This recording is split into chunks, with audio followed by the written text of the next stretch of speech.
Molecularity और order of reaction, इन दोनों में डाउट है किसी को?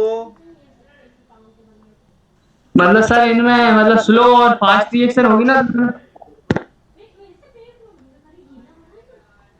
मैंने जो समझाया था उसमें डाउट है क्या? No sir. क्लियर दिख रहा है दोनों डिफरेंस? स्टार्ट कर रहा हूं मैं, ध्यान से देखिएगा। फर्स्ट पॉइंट है molecularity is the number of reacting species undergoing simultaneous collision in the elementary और simple reaction. Means A plus B से सी प्लस डी बन रहा है, तो मतलब रिएक्टेंट में क्या हो रहा है, नंबर ऑफ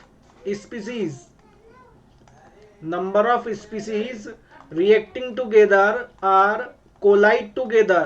कोलाइड मतलब जब एक दूसरे से ये टकराएंगे तो एनर्जी कुछ अलग बनेगी और प्रोडक्ट में ये कन्वर्ट हो जाएंगे। तो मतलब मॉलिक्यूलरिटी मतलब कितने मॉलिक्यूल ने पार्ट लिया, दो मॉलिक्यूल ने, इसलिए मॉलिक्यूलरिटी क्या हो जाएगी, दो हो जाएगी। लेकिन ऑर्डर ऑफ रिएक्शन में क्या रहेगा, order is the sum of the power of concentration terms in the rate law expression. A के ऊपर कितनी पावर है, बी के ऊपर कितनी पावर है, इसके अकॉर्डिंग हम क्या निकालेंगे, ऑर्डर ऑफ रिएक्शन। समझ में आया फर्स्ट पॉइंट?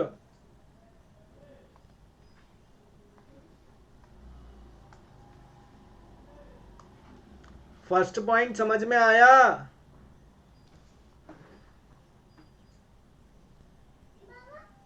यस सर आ गया। सेकेंड पॉइंट है molecularity is applicable only for elementary reaction, for complex reaction molecularity has no meaning. ठीक है, एलिमेंट्री रिएक्शन के लिए ही ये यूज होगी। ठीक है, कॉम्प्लेक्स रिएक्शन के लिए यूज नहीं होगी। मतलब हम ये बोल सकते हैं कि सिंपल रिएक्शन के लिए मॉलिक्यूलरिटी यूज होगी।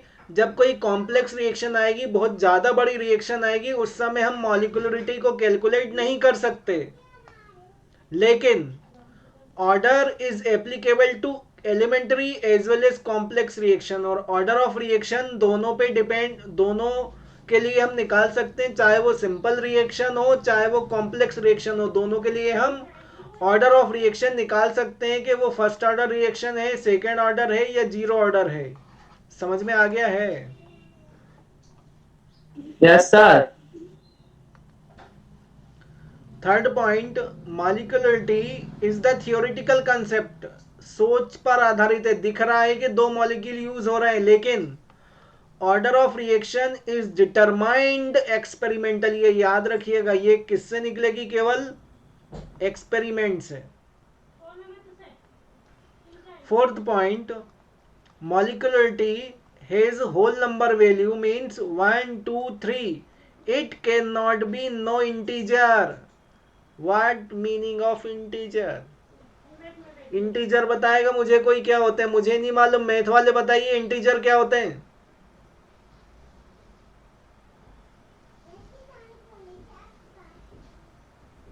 क्या होते हैं इंटीजर? सर कोई सा भी नंबर, हाँ, कोई सा भी पॉजिटिव नेगेटिव नंबर। वो इंटीजर होते हैं। अच्छा, ठीक है, मान लिया। Order of reaction need not a whole number, it can have a fractional value also. ठीक है, मतलब ऐसा जरूरी नहीं है, मतलब हम इसे सिंपल ये बोल सकते हैं कि जो ऑर्डर ऑफ रिएक्शन है वो जीरो भी हो सकती है, लेकिन ये कहाँ से स्टार्ट होगी, 1 2 3 से। ठीक है, इसमें कोई इंटीजर नहीं आएगा। कैसा रहेगा, नॉन इंटीजर। मतलब इनने क्या बताया, पॉजिटिव और नेगेटिव, तो ऐसा इसमें कुछ नहीं रहेगा, लेकिन इसमें होल नंबर तो रहेगा। लेकिन ये स्टार्ट कहाँ से होगी, जीरो से। साथ में इसमें फ्रैक्शनल वैल्यू भी आ सकती है। फ्रैक्शनल वैल्यू मतलब 1.5, 2.5, 3.5, मतलब पॉइंट भी आ सकता है। समझ में आ गया है?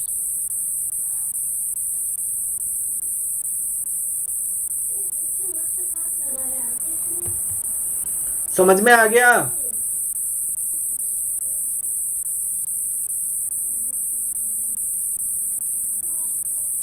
वे बोलो यस यस सर। सर आ गया। तो बोलो ना भैया, बोलते क्यों नहीं हो? सर आपकी आवाज नहीं सुनाई दे रही थी। अच्छा, molecularity of a reaction can not be zero. Molecularity zero नहीं हो सकती किसी भी रिएक्शन की, लेकिन ऑर्डर ऑफ रिएक्शन जीरो हो सकता है, ये भी याद रखिएगा। Last, for complex reaction molecularity is given for elementary step. Molecularity of slowest step is same as the order of reaction. इसे हम एलिमेंट्री स्टेप बोल सकते हैं, मतलब सिंपल स्टेप बोल सकते हैं, और स्लोएस्ट स्टेप बोल सकते हैं। मतलब मॉलिक्युलरिटी के द्वारा हम किसी भी रिएक्शन के बारे में थ्योरेटिकली सोच सकते हैं कि ऐसी रिएक्शन हो सकती है। अब वो हो नहीं हो, वो किस पे डिपेंड करेगा? ऑर्डर ऑफ रिएक्शन पे। समझ में आ गया? समझ में आ गया?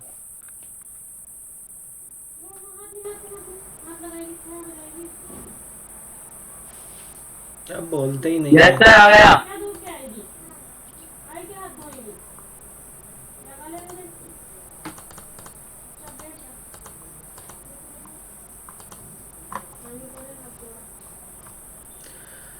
फिर इंटीग्रेटेड रेट इक्वेशन, इसके विषय में बात करेंगे।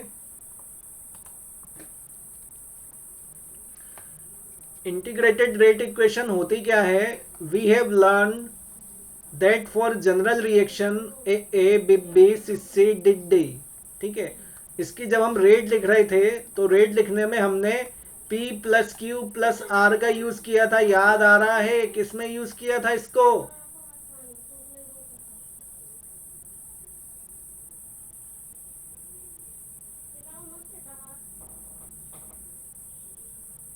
ऑर्डर ऑफ रिएक्शन में।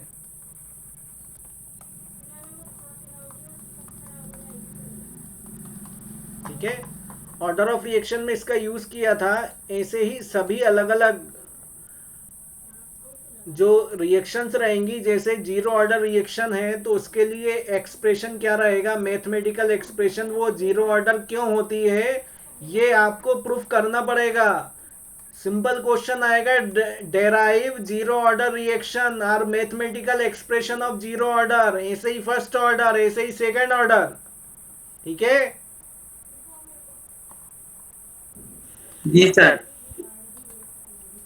तो जीरो ऑर्डर में देखिए, a reaction is said to be zero order. हम उसे जीरो ऑर्डर जब कहेंगे if it's rate does not depend on the concentration of any reactant. मतलब ये रिएक्टेंट के कंसंट्रेशन पर डिपेंड नहीं करेगी, तभी जीरो ऑर्डर बनेगी। Consider the general zero order reaction. Reactant से क्या बना? Product. Let R be the concentration of reactant R and K is the rate constant। याद आ रहा है? रेट कांस्टेंट के विषय में बहुत डिस्कशन हुआ था। For the zero order reaction, for zero order reaction the rate of reaction is proportional to the zero power of concentration of R। इसमें डाउट है? रेट जब लिखेंगे जीरो ऑर्डर के लिए तो जीरो ऑर्डर के लिए रेट क्या हो जाएगी? यहां पर पावर जीरो होगी। हमने क्या देखा है? P plus Q plus R होना चाहिए, लेकिन यहां पर क्या हो रहा है? कंसंट्रेशन जीरो है, इसलिए क्या होगा? जीरो। तो यहां पर यदि किसी के ऊपर पावर जीरो हो तो मैथ के अनुसार क्या लिखते हैं उसकी वैल्यू? सर 1। तो यहां पर ये पूरा रेट लिखा हुआ है, मैं यहां पर समझा रहा हूं, ध्यान से देखिएगा। इन्होंने रेट कैसे लिखा है? Rate is equal to minus d R divided by d t is equal to k R zero. D upon d t क्या क्या किया है ये?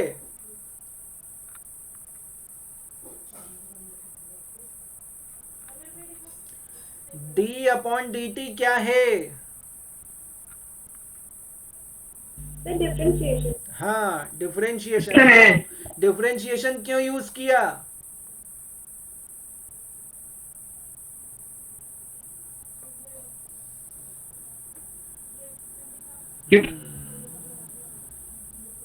बताइए क्यों यूज किया?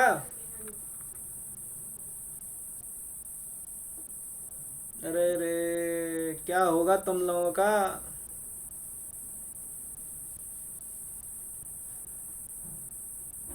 अच्छा चलो डिफरेंशिएशन मत बताओ, ये माइनस क्यों यूज किया यहाँ पे?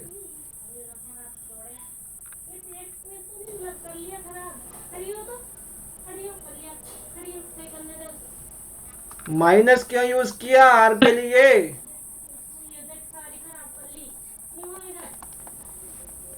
आवाज आ रही है सभी को कि मैं चिल्ला रहा हूँ ऐसे ही?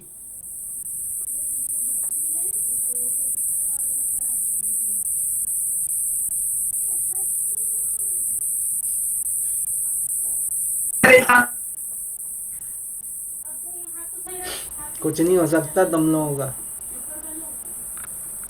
तो यहाँ पर देखिए, डिफरेंशिएशन हम किसके लिए यूज करते हैं? जब हमें मालूम हो कि कोई रिएक्शन 2 घंटे में कंप्लीट हो रही है, तो हम क्या करते हैं, 30-30 मिनट का हम उसको डिफरेंशिएट करके देखते हैं कि वो रिएक्शन 30 मिनट में कितनी कंप्लीट हो रही है। ठीक है, तो इसकी रेट कैसे निकलेगी?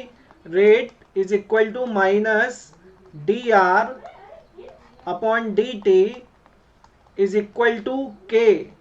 के क्यों हो जाएगी? क्योंकि आर के ऊपर पावर 0 है, तो इसकी वैल्यू क्या होगी? 1। ये लिखा हुआ है, आर के ऊपर यदि पावर 0 रहेगी तो क्या हो जाएगा? 1। तो इसे हम कैसे लिख सकते हैं? D R is equal to minus K D T. K D T कैसे हुआ?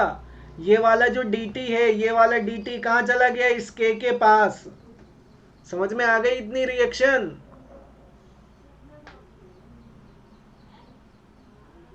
यस सर, आ गई।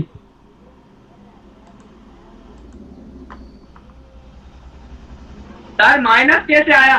कहाँ पे? अरे तुम लोगों का ये माइनस कहाँ जाएगा? उधर कर दिया।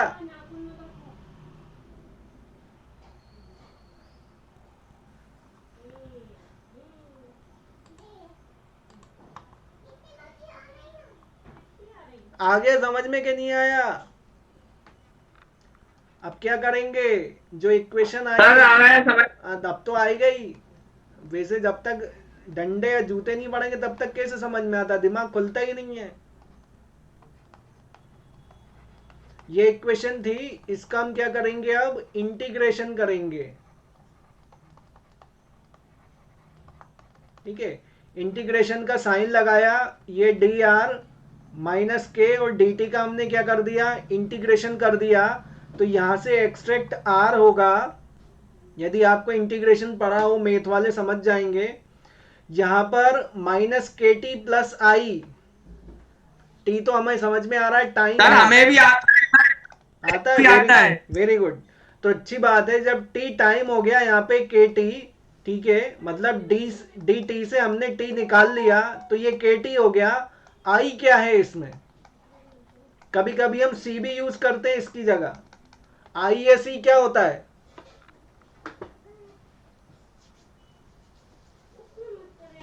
Sir current. हट, बताइए मैथ वाले। खान साहब क्या होता है आई ए सी? Sir integration. हट। हाँ साहू जी, क्या होता है आई ए सी? सर अभी तक शायद आया नहीं हमारे सिलेबस में, ये टर्म ही नया लग रहा है। ओह, खत्म ही हो गए। ये होता है इंटीग्रेशन कांस्टेंट। ठीक है, जब भी हम इंटीग्रेशन करते हैं तो हमेशा आई या सी लिखते हैं। ठीक है, ये याद रखिएगा, जब आप करोगे तो और अच्छे समझ में आएगा। ठीक है,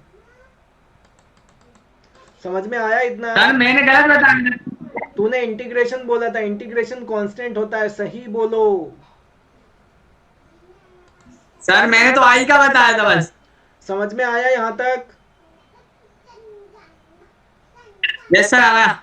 ठीक, यहाँ पर i क्या है? I is the constant of integration. The value of i can be calculated from initial concentration. ध्यान से देखना, हमें यदि इस वैल्यू में से ये पूरी हमारी इंटीग्रेशन करके क्या वैल्यू आई, r is equal to minus K T plus I. अब ये बोल रहे हैं कि यदि हमें i की वैल्यू कैलकुलेट करनी हो किसके लिए, किसके लिए, इनिशियल कंसंट्रेशन के लिए। ध्यान से सुनिएगा, इनिशियल कंसंट्रेशन मतलब क्या, कोई रिएक्शन है जिसमें रिएक्टेंट प्रोडक्ट में कन्वर्ट हो रहा है, और यदि इनिशियल कंसंट्रेशन की बात हो रही है तो मतलब अभी रिएक्टेंट प्रोडक्ट में कन्वर्ट होना स्टार्ट नहीं हुआ, वही रहेगा इनिशियल कंसंट्रेशन। समझ में आया कि नहीं?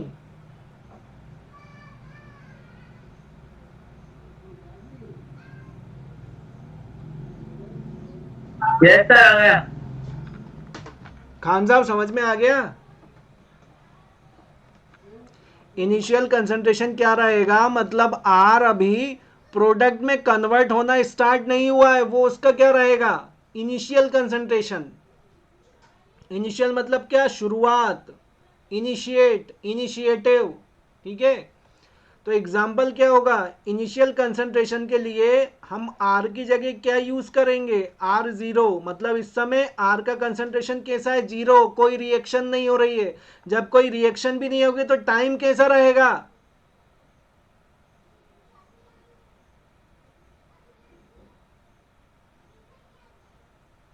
जब कोई रिएक्शन नहीं हो रही होगी तो उस समय टाइम कैसा रहेगा,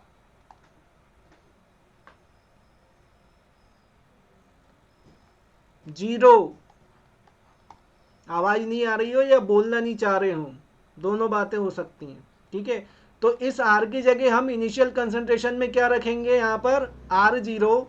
ठीक है, और टी भी इस समय क्या है, जीरो, तो के टी के किसके साथ है, टी के साथ, तो यहाँ पर जीरो आ जाएगा। और आई, तो हमें आई की वैल्यू क्या मिली है, आर जीरो। ठीक है, तो आई की वैल्यू हमें आर जीरो मिली है, तो ये जो हमारे पास इक्वेशन आई है, ये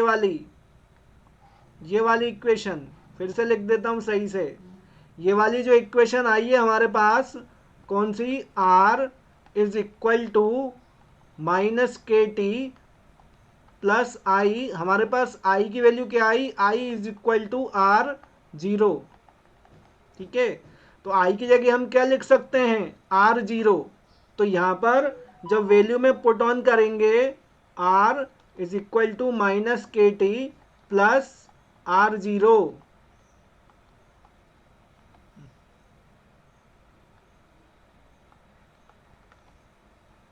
ठीक है, अब क्या हुआ, सर एक बार और समझा सर। क्या नहीं आया समझ में तेरे को इसमें? वैसे मैं बोल रहा हूं, समझ में आ रहा नहीं आ रहा, तो आवाज नहीं आ रही है।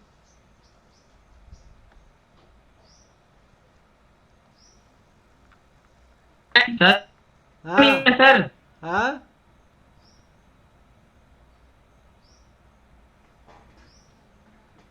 एक तो क्या मालूम कहाँ बैठे हो, जाके घर के कोने में नेटवर्क ही नहीं मिल रहा ढंग से।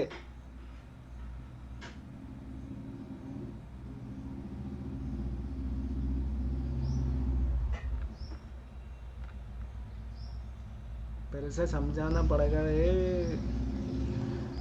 यहाँ पर क्या हो रहा है, ध्यान से देखिएगा, यदि ये रिएक्शन आई है, कौन सी, R is equal to minus K T plus I, ये इक्वेशन 5 है, ये इक्वेशन 5 यहाँ पर आ गई। आई इसमें क्या है, इंटीग्रेशन कांस्टेंट है।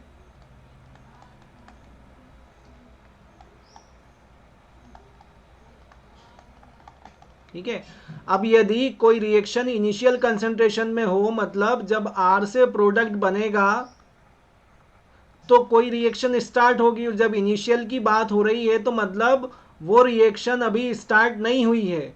जब वो रिएक्शन स्टार्ट नहीं हुई है तो इन्होंने क्या किया, आर की जगह आर जीरो ले लिया। क्या ले लिया, आर की जगह आर जीरो, जो, और जब रिएक्शन ही स्टार्ट नहीं हुई है तो उस समय टाइम क्या रहेगा, जीरो। और जब टाइम जीरो रहेगा तो जब हम इसको सॉल्व करेंगे तो आर की जगह हमने क्या रख दिया, आर जीरो माइनस के, और टी की जगह क्या हो जाएगा, जीरो प्लस आई, तो हमारे पास क्या बचेगा, I is equal to R zero. ठीक है, जब ये R0 यहाँ पर बचेगा तो I की जगह अब हम यहाँ पर R0 रख सकते हैं। इक्वेशन 5 में तो वही किया है, R is equal to minus K T plus R0।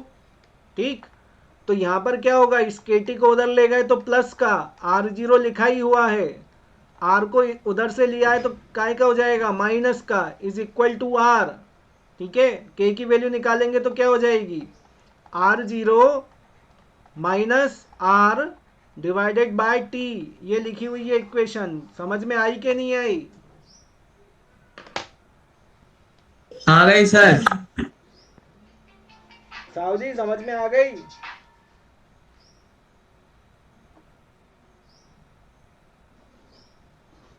Yes sir. बहुत बढ़िया आ गई तो।